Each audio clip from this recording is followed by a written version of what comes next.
Check this out, guys. This is one of my local public skate parks down by the beach. Good afternoon, lads and lassies. The Irish Demon here, back with another video. So that was the new skate ramp that I found right next to the beach, and as you can see, it's quite picturesque. Was it easy to ride? Well, in a short answer, no. It was very hard. And I don't mean the difficulty level of riding a ramp like that. I mean the impact I had with the bottom of said ramp. So I, a 29-year-old, relatively unfit and quite large gentleman who has been riding a skateboard for the last 2 months after about 12 to 15 years of not riding a skateboard, decided to do what Mrs. Demon today referred to as essentially the stupidest fucking thing I've ever done. And I decided to drop into this massive, and I mean massive, bowl. Basically, last week I had a really good run of skateboarding. I managed to land a kickflip again. I managed to land a heel flip, ollies. Did a couple of grinds, did a few drop-ins, and did some really fast ramps with a few minor falls. Nothing major, no big wipeouts, just sliding around, rolling around, the usual stuff. Now, it has resulted in some fantastic outcomes. I feel much fitter, I'm more capable, and it's really exciting. Skateboarding's a lot of fun. But, that's a big but, when it goes bad, it goes horribly bad. So just to paint a picture for you all before we get into this video, this bowl is massive and it's right on the beach. It's beautiful there. It's where all the celebrities and shit live in Western Australia. It's really stunning, and you know, there's beautiful people and the sun is shining, and I'm like picturing myself in this Tony Hawk-esque type situation where I drop in and absolutely rip the fucking bowl up. What actually happened was I dropped in, plummeted about 15 feet to the bottom without the skateboard attached to my feet, and I landed body first, as in sideways, at a fairly high rate of knots in front of everyone. Now, all of the falls I've had thus far have resulted in some fairly minor scrapes, couple of little bruises, couple of bumps, nothing major. Anybody who skates knows exactly what I'm talking about. This one, however, resulted in me blacking out for about 2 or 3 minutes. And I woke up with a few people standing around me checking if I was okay. Now, I was completely fine. I think I just, of course, wasn't wearing a helmet, wasn't wearing any pads, told Mrs. Demon I don't need to, and so a few people were there, checked if I was okay, and I honestly, when I stood up, I was fine. I wasn't dizzy, nothing like that, nothing felt broken, nothing felt out of place, which has happened before, and I thought I was fine. And then I started walking back to the car, and I thought, I'm not fine, something's not right here. So it turns out I really hurt my wrist. It feels like I maybe hyperextended it or whatever, because it was easy to make my wrist go that way, but not possible essentially to make it go this way on its own. So I had to it was really weak and sore. I also took a big chunk out of my elbow, which I didn't notice until afterwards. Now, I have a picture, which I will put right here. As you can see, it doesn't look that bad. It just looks like a small cut with a little bit of blood, and you'd be right. However, there was a little piece of concrete lodged in there, pretty deep, and it hurt quite a bit. So I figured best thing I can do is just go to the doctor. My doctor is like literally 2 blocks away from there. So I just went in and I was like, ow, ow, ow.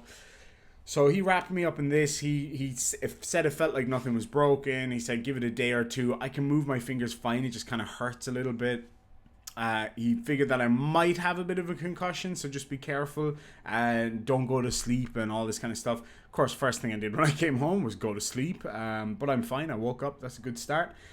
He pulled a little piece of concrete out of there, which hurt a lot, actually. That it hurt more than the fall. The fall didn't hurt. It was the abrupt stop that hurt. Yeah, and I grazed both of my knees pretty bad. The left one has got one of these on it. The right one is fine. It's getting a nice bruise on there already. So I thought, that's the end of my troubles, right? I mean, that's about as bad as it gets. And while he was checking me out, I was like, ooh, there's a bit of a sting on my thumb. And yeah, essentially I took all the skin off the top of my thumb. It seems I used my thumb as a brake the whole way down the skate ramp. And I did something to this finger too, because that's really sore. And this one's kind of bent. So yeah, it was an interesting day. So he sent me home. He said, like, have a nice, warm bath to kind of ease my muscles. My neck hurts like fuck. So anyway, the moral of the story is I'm an idiot and should probably really not be riding a skateboard at my age, size, fitness level, and kind of general physical well-being level, which is better than it was. But I'm not the healthiest person in the world. I've been through some pretty bad illnesses. My bones are a little bit weak. So yeah, I think I need to take it a little bit more easy, stick to the small ramps, and try not to overdo it. I just woke up in a good mood. I saw this big ramp. I was like, I used to be able to rip ramps like that all the time when I was a teenager. I'm riding just like I was then. I landed a goddamn kickflip last night. I landed a couple of pop shove-its, a heel flip. My balance felt really good. So I was like, boom! And I bounced off the ground. So yeah, it was not it was kind of fun at the start when I was warming up in the smaller skate park. That was great. Should have stayed there. Would probably be feeling a lot better right now. But yeah, my ego got the better of me, and I thought, how hard can it be? It's only been 15 years and 200 pounds ago. But anyway, I'm okay. I'm getting there. I'll be fine.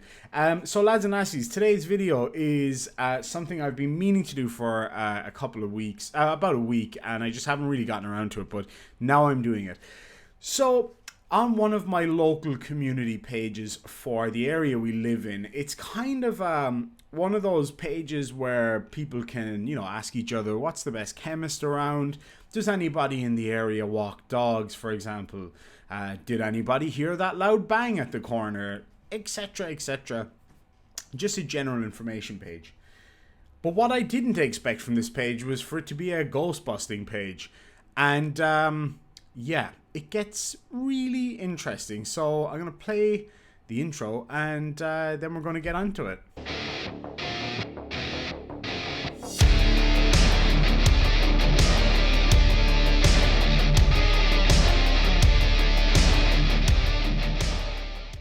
Alright, so I'm just going to preface this by saying I'm not making this video to pick on anybody's beliefs. Within this, there's no real religious beliefs or anything. It's just all like Juju magic. It's all, kind of just silly Facebook Karen type stuff. Just so you're all aware. Now, this particular group of ladies and one gentleman regularly talk on this group about anti-vax related stuff, which I genuinely stay out of because it will just make me angry, as I'm sure it would the majority of you there. And I think it's interesting that a lot of this stuff kind of ties in. We know this from flat earthers, for example, that the conspiratorial mindset is open to all forms of conspiracies. Now, that's not to say that hauntings and ghost stuff is a conspiracy. I'm not saying that at all. I'm saying I don't believe in it. I used to be part of a ghost hunting group for actually quite a while, and I was the skeptic in the group. So I would go into these, like in one scenario, a genuinely creepy asylum in our old city, and because of the way my mind works, I just wasn't afraid. They'd be like, ooh, I feel something in this room. I'd be like, yeah, I feel like I'm getting fucking bored of all your nonsense. I would have no problem going into a scary building on my own. So anyway, I see these things on the internet where you see these people who kind of give each other advice on things, and it's like, where are you even getting that from? Anyway, let's get stuck in. This is the kind of shit that's going on Facebook all the time. Now, in fairness, this stuff in particular is harmless, okay? I mean, I don't see how any harm can come from any of this stuff. And I think superstitious beliefs definitely have their place. I'm superstitious about certain things too. I know it's not probably, you know, there's nothing behind it, but superstition is superstition. It's just how it is. But anyway, let's have a look because it's kind of funny anyway. So in order to protect the identities of the haunted, I've decided to scratch out their names at great personal pain to myself because my hands are not working very well right now. So anyway, let's just make up the names as we go along. So we'll call her, I don't know, Karen. Karen says, this is the original post that got all this started. She says, I'll just move aside. She says, I'll try not to sound like a complete nutter saying this. I honestly think my house has very bad juju. Does anyone know someone who could do a house reading / cleansing? Let's just get straight into the comments. Because we have a lot of course, with anything, Facebook experts. So this person says, you could sage your house. I personally strongly believe in Feng Shui. Feng Shui? I think that's how it's pronounced. I use it at home, at work, etc. Check it out. Okay. Anyway, so straight off the bat, I'm like, okay, Feng Shui is kind of cool. I get it. And it always kind of gives me a chuckle when somebody's like, oh, no. What you need to do about this imaginary thing is this imaginary thing. And then the response to that imaginary thing is, no. That imaginary thing doesn't work at all. This imaginary thing does. So the response to that comment was, sage doesn't really protect, just shoves light, positive energy into spaces. Which helps word of nasties because they don't like that bright positive vibe, but it doesn't protect your environment. Good to know. The next time we have a break-in, I'm just gonna fucking sage him. Anyway, so the next comment was the author says, I think I need something or someone stronger. I've tried sage, it's stubborn. I'm guessing the ghost is stubborn. Do you need to get rid of a stubborn ghost? Buy, I don't know, Clorox ghost remover. So the response is, if you are religious, you could ask a priest to bless your home maybe. I would be more comfortable having a ghost in my home than a priest in my home, but that's just me. Another response says, yeah, this is the author. Yeah, my sister suggested that. I'm not particularly, but my family is. I'll try anything right now. Okay, so somebody responds, sprinkle some salt around your house or at the entrance of your door and back door. And now, I don't know about you, I wouldn't fancy having a salty back door. So is it that ghosts don't like savory houses? Is that how that works? I don't know. Okay, now this is a dinger. Okay, so we'll call this one Linda. Linda says, what is it that is going on? Where do your beliefs lay? That is important to understand to help you discover the correct cleansing protocol. I'm not making this up. I personally would leave the house and go to a place where you can cleanse yourself and connect to divine energy. Whatever you conceive that to be. For me, it would be the beach or a beautiful place in nature, most probably with running water. Relax, meditate, or pray, whichever fits your beliefs. Connect to this divine energy. Again, like there's fundamentally nothing wrong with that. I like to go to the beach, except for today. That didn't work out very well for me, but yeah, that's okay. But it's just like, oh, come on, man. Are you connecting with that divine energy when you sit at home scrolling through Instagram all day and fighting with people on Facebook? Anyway, this is my favorite comment of the whole lot, right? This person says, I agree with the above. Sage with intent. That sounds like some kind of a herbaceous crime or something. Sir, you're under arrest for sage with intent. Find a chant that is very clear in your intent. Ask the spirit to leave. Be firm and tell them it's bothering you, scaring you, etc. Wish them well. Ask them to go. Are you into crystals? Oh, I think they might be into crystals, alright. Just not the kind of ones you're thinking of. Are you into crystals? Perhaps wearing some protective stones will help. People buy this shit. I'm just like, Other than that, I don't know of anyone who blesses, but I'm sure there are people in Perth doing it, as there is a big spiritual community. I'll check a few pages and let you know if I find any names. Okay. So yeah, sage with intent. Sir, you're under arrest for sage with intent. I wouldn't mind coming and doing a bell chime / sage smudging. You gotta smudge your sage somewhere else. Stone arrangement, as well as salt the windows and the doorways, incense, and some candles in a lovely little ritual prayer of good intentions. Live, laugh, love. Can really change the vibes of a place. I enjoy this kind of thing. Also, rattles are good too. Yeah, if you're a fucking toddler. This guy comes in. There's always one troll. Salute you, sir. Says, smear Vegemite around the front and back door, all around the frame. Spirits hate Vegemite. Well, they either love it or hate it, right? This lady says, I sage regularly and can give you instructions on what to do. Wonderful. I sage regularly too. She says, thank you so much, everyone. I really appreciate all your advice. I bought an amazing indigenous painting a few weekends back called Bush Medicine Healing. I haven't hung it yet, but I feel it has a role to play here. I was just drawn to it out of nowhere and then bought it immediately. I will PM those who have offered to chat more or reach out to those who have recommended Vegemite. I have white frames and doors. And then somebody responded, no, you're wrong about this other imaginary thing. I'd rule your beautiful artwork out as the root of the issue. Though saying that, I wouldn't rule out Juju. Now, Juju is like a superstitious belief among Indigenous Australians. Some of them call it Juju. There's different words for it. I experienced a lot of it, actually, when I was up in the Pilbara. And it was fascinating. It really was. And I can see the kind of interpersonal experience that is had through carrying out these rituals. So I'm not mocking it by any stretch. It's just... It's a different environment when you're up in the middle of the Pilbara, in the middle of the desert in Australia, and you're sitting among 100 Indigenous Australians who are performing these beautiful rituals in traditional garb, traditional music and stuff like that. That's one, and that is an incredible sensation. It's a beautiful thing to behold. Something that people have been doing there for 40,000 years. Sorry, young Earth creationists. But, 3 or 4 Karens who regularly talk about anti-vaxxing on Facebook talking about doing it is not as magical. Anyway, so they're talking about there was a massacre in the area, Tuart Hill, in the 19th century where a lot of Indigenous people were killed. And it actually has been said by a few Indigenous people that they don't like to go in that area because there's bad juju there.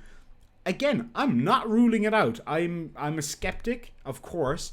But I will always keep my eyes open to everything. There's always other things that we might not know about. And this could be one of them. Who knows? But it's just, again, it's funny. A few Karens on Facebook arguing about which type of juju magic is real and isn't real. It's kind of funny. Anyway.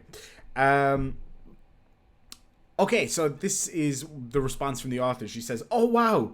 So glad I'm not going crazy. Now, I also wouldn't rule that out. I'm just saying, I wouldn't rule that out.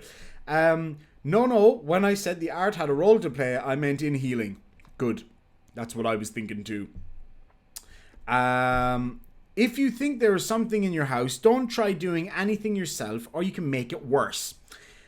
Look for a Facebook page called it says Physic. I'm guessing she means psychic hideaway, which is run by Lucy Baker. She will do a reading and tell you straight away if there's anything. Maybe we should contact them, make up a house, and see if they'll do a reading online. We might just have to do that. If you just need the energy of the house brightened up and cleared of old stagnant energy, I have a friend in Perth that can help. But I strongly advise to look up the Facebook page, blah, blah, blah. Getting rid of stagnant energy. I might defer to PhD Tony if there is such a thing as stagnant energy. Okay, so this lady says, I've cleansed a few places. She's a professional house cleaner. Some are trickier than others. Indigenous persons who have passed are the hardest because of their connection to the land and nature. Again, when I was in the Pilbara, I've been in a few other areas with different indigenous countries and different indigenous groups, and they have vastly different belief systems and stuff like that. And the connection to the land being one of the main ones and one of the most interesting ones. Another one is that in some indigenous cultures, when a person has passed by, they don't actually use that person's name anymore. And others believe that taking a photograph of somebody can trap part of their soul. Things like that. Really, really fascinating stuff. But being among those people, hearing the music, under the stars in the Pilbara, where there's no unnatural light, and, you know, just being immersed in it is an amazing experience. It genuinely is one of the most amazing things I've ever experienced. But again, a couple of Karens on Facebook, not as magical.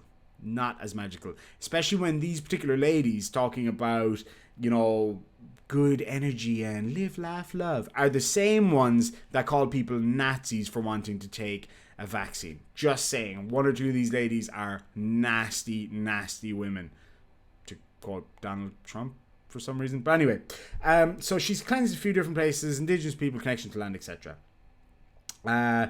Be very careful. This is, I can't remember what this guy's name is, but he says, be very careful whom you invite in to clean out evil spirits from your house. You could open yourself up to far worse. I know, right? You wouldn't want to be leaving some crazy person into your house now, would you?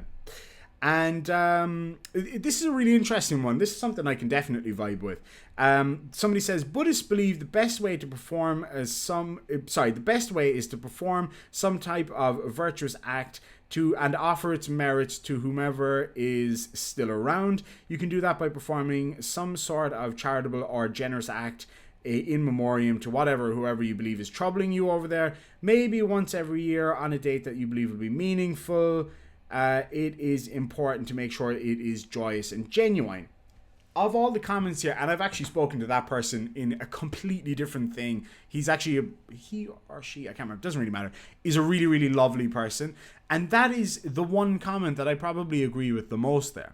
Because I feel like a lot of these hauntings and experiences that people have had, I've done about 100 to 150 house sits, as we call them, where we would go to somebody's house to search for ghosts. We used to use little EMP meters and all that kind of stuff.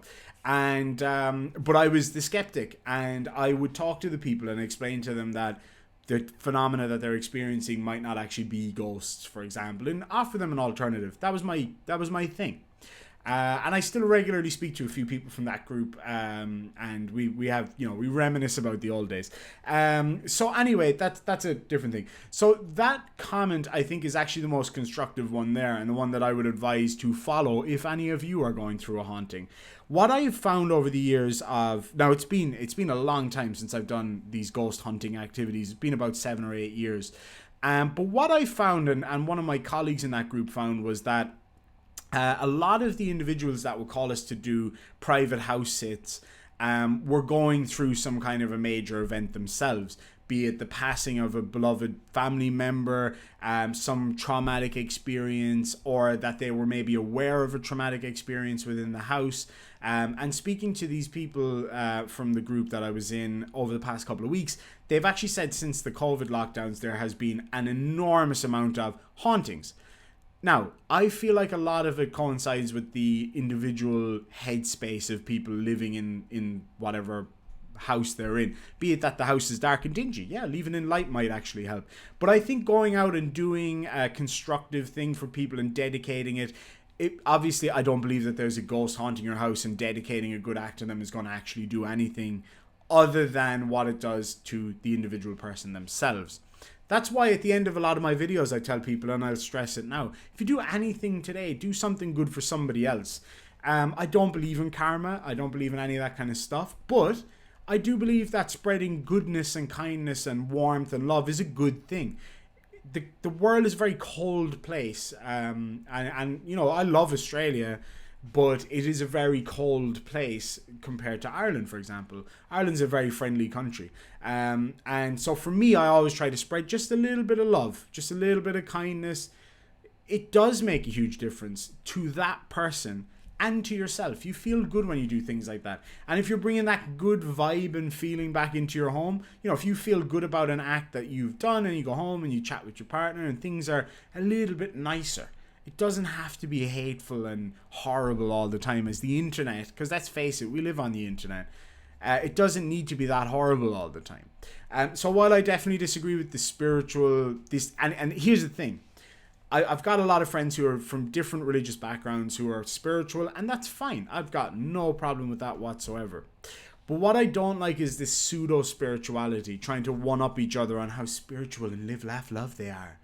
And, you know, talking about Juju magic and stuff like that, that stuff is very important to the indigenous peoples in Australia and all over the world, and people who are genuinely invested in that kind of thing. And I think it's a bit unfair for a bunch of Karens on Facebook who, let's face it, are just doing it because they want to look different and be all spiritual with crystals and all that kind of bollocks. I think it's a bit of a slap in the face to indigenous peoples, to be quite honest, because, you know, people live this every day. I've been there, I've seen it, and it's a huge part of their culture. And I don't know if they'd appreciate, you know, a bunch of people saying, no, you're wrong, that's not how we fixed it. It's a load of bollocks. Look, sage is a lovely herb. It's nice on lamb. It smells nice when you burn it. It doesn't move light around your house. Anyway, lads and lassies, some of you might be like, oh, you're being overly mean. And maybe I am. I'm a little bit eggy. I hurt myself. And now I've got to go drive, which is not going to be fun. But I'm just pointing out the fact that people will believe anything these days, guys. People believe nonsense. You and I see it every single day with flat earthers and, you know, space deniers and stuff like that. Is it harmful? I don't think so. And I said that at the start. These ladies, they're trying to be helpful. They're just, you know, chatting and whatever else. It's just funny. That's it, really. It's just funny. It's not harmful. But anyway, lads and lassies, I've been going on for way too long. Thank you so much for stopping by and checking out my video. I'm going to go recover after I pick up Mrs. Demon, and I will see you all tomorrow. Have a great day, and sláinte.